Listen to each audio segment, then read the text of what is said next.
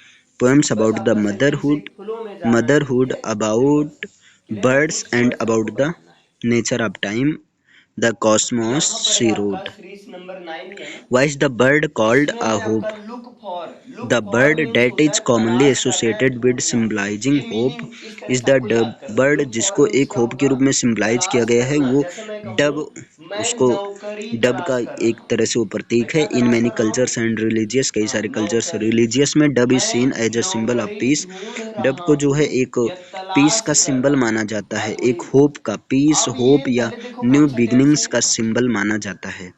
ठीक है। Present dub means होता है कंटिन्यूअस टेंस। बत्तख। अब प्रेजेंट इट्स कंटिन्यूअस है तो जेंटल क्या एंड हो जाएगा? पीसफुल नेचर, इसका आई जेंटल और M peaceful nature has made looking it for. Powerful symbol of अब तुम्हारे दिमाग ऑप्टिसिज्म में सर्च एंड का यूज कर पॉजिटिविटी। सकते हो, इसका कभी जेंटल कभी और यूज कर पीसफुल सकते हो। नेचर ये लेकिन जो है सर्च तो सबको पता है ऑप्टिमिज्म ना। कुछ नया और यूज करो। पॉजिटिविटी का लुकिंग भी फॉर है सिंबल, तलाश करना, तो आई एम एक लुकिंग पावरफुल फॉर सिंबल बन जॉब। गया है। आई एम आगे लुकिंग देखिए, फॉर यहाँ पर जॉब। नेक्स्ट क्वेश्चन है। मैं नौकरी की तलाश कर रहा हूँ। मम्मी तुम्हें तलाश ये रही क्वेश्चन थी, है आपका, कहाँ वन पे? मिनट। मम्मी तुम्हें तलाश हाँ रही थी। देखिए, इस तरह से व्हाट आपको डज सेंटेंस द बनाना है। Bird mummy symbolises in the poem. तुम्हें इस पोएम में बर्ड किस चीज को सिंबलाइज तलाश करता रही है? थी। ठीक है, मम्मी डेथ ऑफ द तुम्हें बर्ड में तलाश देखिए, रही द बर्ड रिप्रेजेंट्स थी। फ्रीडम और तलाश रही डिजायर टू बी थी, फ्री, ये कौन वाइल सा द टेंस है? केज पास्ट कॉन्टिन्यूअस सिंबलाइजेज है। अब पास्ट confinement or कॉन्टिन्यूअस है तो क्या हो oppression. जाएगा? Even the act of singing shines a mother was spotlight on the mother was author's ability to grow looking and for flourish you. despite mother her was looking challenge. For और यहाँ you. पर mummy last तुम्हें question है, ढूंढ रही what थी या is the तलाश थीम रही ऑफ थी। The mother was poem looking death for of a you. Bird, मैं है ना, अपनी डेथ ऑफ अ चाबी बर्ड। खोज रहा हूँ। इस पोएम को, मैं इस मेरी पोएम का थीम चाबी, क्या है? डेथ ऑफ द बर्ड, है ना, जिसको मेरी एडी चाबी। होप ने लिखा है। इस जैसे पोएम का बसंत थीम क्या पंचमी है? में लोग इट मेरी इज खोजते अबाउट हैं। The death of a bird. मैं ये मेरी पेन पोएम खोज रहा हूँ। एक क्लियर? बर्ड के तो डेथ मैं के बारे अपनी में है, फॉर चाबियां, एवरी मेरी बर्ड, जैसे कि हर बर्ड के लिए चाबियां, there is this last migration, ये मेरी लास्ट माइग्रेशन है। चाबियां बर्ड ढूंढ इज रहा मूविंग हूँ। From Australia to England, bird जो है मैं मेरी ऑस्ट्रेलिया चाबी से इंग्लैंड की तरफ ढूंढ रहा मूव हूँ। कर मेरी रही हैं। चाबियां वेयर ढूंढ द रहा हूँ। मैं बर्ड अपनी इज चाबियां ढूंढ रहा अबाउट हूँ, टू तो डाई, क्या हो जहाँ पर जाएगा? बर्ड मरने ये ही वही वाली है। टेंस है। वंस मोर द मान लो मैं ब्रीजी थोड़ा सा एयर नमक मिर्च अवेकेंस, लगा दूं कि एक बार फिर और से कह जो दूं है मैं सुबह की ठंडी ताज़ी 50 हवाएं साल चल से जाती हैं एंड इंस्पायर्स मैं हर हार्ट, 50 और इनके साल से हार्ट को इंस्पायर अपनी करती हैं विद द चाबी, या वार्म मेरी रूट चाबियां। ओपनिंग टू द समर है ना? स्टेशन, की ये वार्म रूट वैसे ओपनिंग कहीं समर मजा नहीं स्टेशन आएगा। की तरफ चलें। हाँ, लव लेकिन स्टेप्स द जनरली लोग कोर्स यही इन बोलते हैं। मूवी वगैरह में देखे होंगे लाइट्स आप लोग, अक्रॉस सुने द होंगे चार्ट, गानों और में। इस तरह से ये चल मैं देती मेरी हैं पेन और खोज रहा बाद हूँ। में इनकी है ना? डेथ लेकिन होती है। दोनों यूज करो। मैं ओके, थैंक यू। 50 साल से अपनी